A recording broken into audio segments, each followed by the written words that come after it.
Princípio 3. Fé aplicada. O terceiro princípio de o seu direito de ser rico é a fé aplicada. Esse princípio, junto com definição de objetivo e o mastermind, formam a grande árvore dos 17 princípios. O princípio não se baseia em nenhuma doutrina ou denominação religiosa em particular. Como é definida aqui, fé significa um estado mental ativo no qual há uma identificação da mente com a grande força eterna do universo. Fé é o ser humano sentindo os poderes que o cercam no mundo e tentando harmonizar sua vida com esses poderes como ele os sente. Em última análise, fé é a atividade da mente individual se descobrindo e estabelecendo uma associação funcional com o poder chamado de mente universal, a mente divina, o Deus. O doutor refere-se a esse poder como inteligência infinita, a fonte de toda a energia de vida, a força cósmica do universo que habitamos. A palavra aplicada sugere ação. Esse é um princípio ativo, não passivo. A fé aqui mencionada é aplicada à realização de um objetivo principal definido na vida. Com fé aplicada, o resultado será a realização. Se você tivesse um objetivo principal, soubesse exatamente o que quer fazer, tivesse uma aliança de mastermind com pessoas que poderiam ajudá-lo, e depois tivesse a fé suficiente para mantê-lo em ação enquanto se dedicava a isso, seria praticamente tudo de que poderia precisar. Porque acha que precisamos dos outros 14 princípios? Precisamos de 14 princípios adicionais para induzi-lo a usar os outros 3. Você precisa de iniciativa pessoal, precisa de imaginação, precisa de entusiasmo. Em outras palavras, esta filosofia é como fazer um bolo. Quando você faz um bolo, não usa só um ingrediente. Põe uma pitada disso, uma pitada daquilo, uma dose de alguma outra coisa, e depois põe no forno e assa. Se você excluir um desses ingredientes,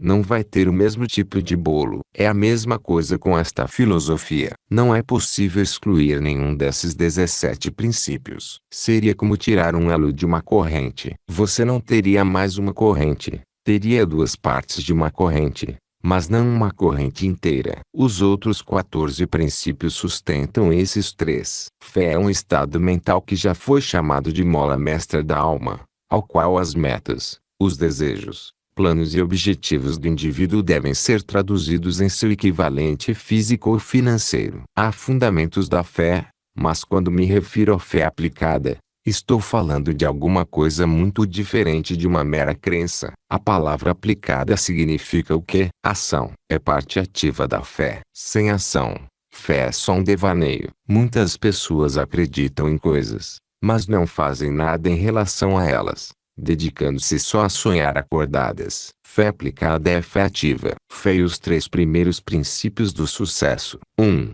Definição de objetivo. O objetivo é sustentado por uma iniciativa pessoal e ação. Ação, ação. Quanto mais ação, melhor. Isso significa ação contínua, não só de sua parte, mas também por parte daqueles que podem estar cooperando com você e seus aliados de mastermind. 2. Atitude mental positiva. Uma atitude mental positiva, livre de todas as coisas negativas como medo, inveja, ódio, ciúme e ganância, é essencial. A atitude mental determina a eficiência da fé. É um fato. O estado mental em que você está quando reza vai determinar o que acontece como resultado dessa oração. Não existem 2 caminhos para isso. Você pode testar por si mesmo e descobrir. Não tenho dúvidas de que vocês tiveram a mesma experiência que eu.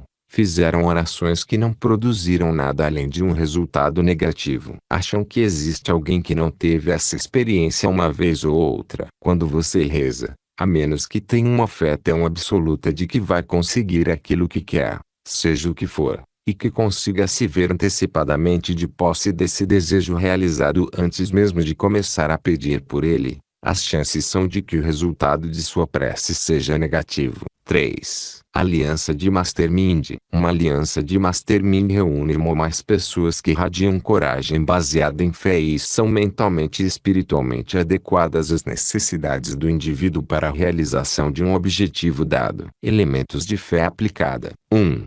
Toda adversidade traz com ela a semente de um benefício equivalente. A derrota temporária não é fracasso até que seja aceita como tal. Sabem onde a maioria das pessoas falha em relação à aplicação da fé? É quando são derrotadas e aceitam essa derrota como uma coisa sobre a qual não podem fazer nada. Em vez de começar imediatamente a procurar essa semente de um benefício equivalente que existe em toda derrota, elas se tornam deprimidas e tristes, desanimadas, e constroem complexos de inferioridade. Em vez disso, poderiam reverter a ordem e usar a derrota apenas como um ponto temporário a partir do qual farão outro esforço. Dizer que cada adversidade carrega com ela a semente de um benefício equivalente, que cada derrota e cada fracasso carregam a semente de um benefício equivalente, não teria nenhum significado para vocês a menos que eu fizesse uma aplicação dessa afirmação e desse exemplos e mais exemplos. Se examinarem exemplos suficientes em sua própria existência, veriam que é sempre assim que funciona. Por isso quero que analisem atentamente as adversidades que encontrarem. Vocês sabem que as adversidades são, com frequência, suas maiores bênçãos. Sabem qual foi a maior bênção que já tive na vida? É claro, foi a perda de minha mãe. Normalmente, a grande catástrofe que poderia se abater sobre uma criança seria a perda da mãe aos 9 anos de idade. Por que digo que foi a maior bênção? Porque a perda me trouxe uma nova mãe para tomar o lugar dela. Alguém que é responsável por tudo o que realizei e tudo o que ainda vou realizar. Sem sua influência, eu ainda estaria lutando contra cascavéis, tomando bebida barata e brigando. Meus parentes continuam fazendo essas mesmas coisas. Por isso, não tenho motivo para pensar que teria sido diferente comigo. Tive muitas outras adversidades, e quero dizer a vocês que, sem umas 20 grandes adversidades que enfrentei,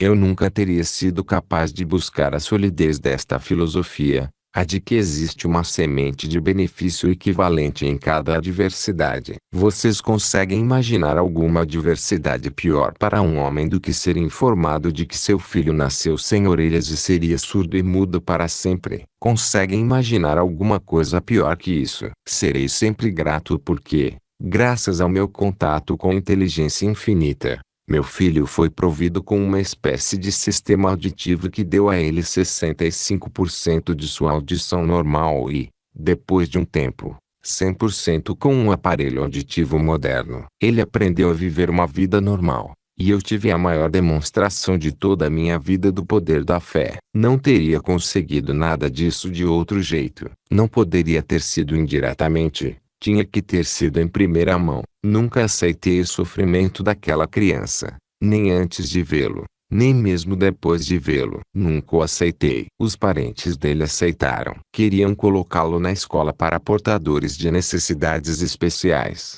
onde ele aprenderia linguagem de sinais e leitura labial. Eu não queria que ele soubesse nem que essas coisas existiam. Quando ele atingiu a idade de ir para a escola, eu brigava com as autoridades escolares todo ano, com a regularidade de um relógio, porque queria mandá-lo para um colégio de crianças portadoras de necessidades especiais, para interagir com os outros alunos e ver suas aflições. Eu não queria que ele soubesse que essas coisas existiam. Desde o início, ensinei a ele que não ter orelhas era uma bênção. E ele acreditou. A compaixão levava as pessoas a fazerem por ele coisas que não teriam feito em outras circunstâncias. Ele arrumou um emprego de vendedor do Saturday Evening Post e superou todos os outros pelos Estados Unidos. Era comum sair com os $5 em mercadoria e voltar com os $10 em dinheiro. Fez isso muitas vezes. As pessoas olhavam para ele e diziam: porque esse pobrezinho sem orelhas está vendendo jornais. Os pais devem ser pobres. Davam a ele uma nota de $1,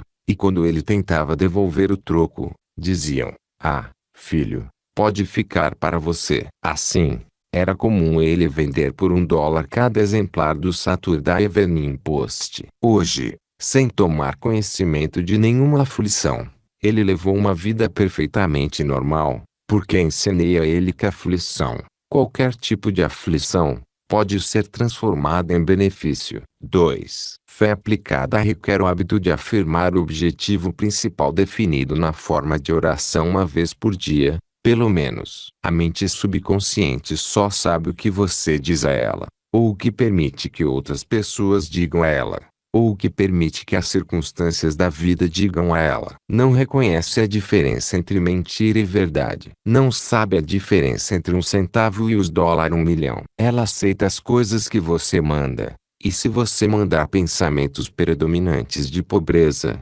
doença e fracasso, isso é exatamente o que vai ter. Por mais que possa ter fé mais tarde, você vai descobrir que o subconsciente responde à atitude mental que você mantém durante o dia. É necessário que afirme muitas e muitas vezes os objetivos que vai alcançar na vida, até educar seu subconsciente a atrair automaticamente as coisas que se identificam com o que você pretende alcançar na vida. Você vai descobrir que sua mente é como um ímã, e que quando a carrega com uma imagem clara do que quer, ela atrai para você as coisas de que precisa para realizar esse objetivo. 3. Reconhecimento da existência de uma inteligência infinita que ordena todo o vasto universo. Você é uma expressão diminuta dessa inteligência, e, como tal, sua mente não tem limitações, exceto aquelas aceitas ou impostas por você mesmo. Vou repetir a afirmação. Sua mente não tem limitações, exceto aquelas que você permite que sejam estabelecidas ou que você aceita ou impõe a ela deliberadamente. Essa é uma afirmação muito ampla. No entanto, as realizações de homens como o Sr. Edison, Sr. Ford, Sr. Carnegie e Napoleão Hill, por favor, sustentam, sem dúvida nenhuma, a ideia de que não há limites, exceto aqueles que você impõe à sua mente. Se eu tivesse hesitado por um segundo em minha crença sobre o que ia fazer, desde que comecei a trabalhar com o Sr. Carnegie até o momento em que dei esta filosofia ao mundo, jamais teria conseguido. Como fiz isso? Vocês têm alguma ideia de qual foi a parte mais importante nessa minha realização? Não foi meu brilhantismo, nem minha inteligência excepcional. Não sou mais brilhante que a média das pessoas, nem mais inteligente que a média das pessoas, mas acreditei que podia fazer aquilo e nunca parei de acreditar. Quanto mais as coisas ficavam difíceis, mais eu acreditava que conseguiria. Se você consegue ter essa atitude em relação a si mesmo, permaneça ao seu lado quando é atingido pela adversidade, ou quando as pessoas estão contra você, em vez de ficar contra você mesmo. Está usando fé aplicada. É isso que tem que fazer. Você sabe que as pessoas têm tempos de provação. Ninguém pode alcançar uma posição elevada na vida e ficar lá sem ser testado. Ninguém pode ter um negócio bem administrado ou um cargo elevado e ficar lá sem ser testado em posições inferiores até que, passo a passo, conquiste o direito de estar no topo. Não sei como o Criador comanda seu negócio, mas consigo ter uma boa ideia de como ele faz isso observando essa parte que consigo entender. É claro, tem muito mais que não consigo entender, mas posso ver que ele não permite que ninguém alcance um patamar superior na vida sem antes testar a pessoa com severidade. Uma das coisas mais excepcionais que descobri em minha pesquisa foi que homens de grandes realizações em todas as áreas, e em todos os tempos, foram grandes apenas na medida em que foram derrotados e enfrentaram oposição. Que coisa fantástica! Não podia ser coincidência que todos esses homens que se destacaram foram grandes exatamente na medida em que tinham sido pequenos, desafiados e obrigados a se esforçar. Eu costumava contar minhas primeiras lutas e falar das minhas derrotas. Meu gerente comercial disse que não era uma boa ideia. Eu acho que é uma boa ideia. Por quê? Se vocês soubessem a quantidade de grandes derrotas que sofri, entendendo como ainda mantive a cabeça fora d'água e sobrevivi para trazer esta filosofia ao mundo, vocês diriam: se eu é capaz disso, eu também sou. Esse é o único motivo para eu falar sobre isso. Não importa que nomes usem, Deus, Jeová, Buda ou Maomé, podem chamar como quiserem. Não importa o nome. Estamos todos falando sobre uma primeira causa. Não existem duas primeiras causas, só uma. Não pode haver duas. Há uma primeira causa que é responsável por esse grande universo onde vivemos. Para você, para mim e para tudo que existe no universo. Eu chamo de inteligência infinita porque tenho alunos de todas as crenças e religiões no mundo todo. E inteligência infinita é uma expressão neutra a qual ninguém pode se opor. Porém, a menos que você não apenas acredite nisso, mas também possa provar para si mesmo e registrar no papel a evidência de que existe uma primeira causa a qual pode recorrer, não vai conseguir fazer o mais pleno uso desse plano definido. Um aluno me perguntou sobre o conceito de inteligência infinita e se significava a mesma coisa que Deus. Eu respondi, para mim, sim. Bem, ele continuou, pode provar a existência de seu conceito de Deus? Respondi, tudo no universo é a melhor evidência de sua existência, por causa da ordem do universo. Tudo está em ordem, dos elétrons e prótons na menor parte da matéria aos maiores sóis que flutuam pelo céu. Tudo está em ordem, sem caos, sem choque entre os planetas. Isso é mais evidência de uma primeira causa do que existe de qualquer outra coisa que conheço. E se você não acredita nisso, se não aceita, se não vê, não sente e não conhece isso, então não vai saber que é uma parte minúscula da inteligência infinita sendo expressa por meio de seu cérebro. Se reconhece isso, então você reconhece a verdade do que eu disse, que suas únicas limitações são aquelas que você impõe à sua mente, ou permite que alguém imponha, ou que deixa as circunstâncias estabelecerem por você. Um inventário cuidadoso de suas derrotas passadas, e das adversidades decorrentes, mostra que todas essas experiências carregam a semente de um benefício equivalente.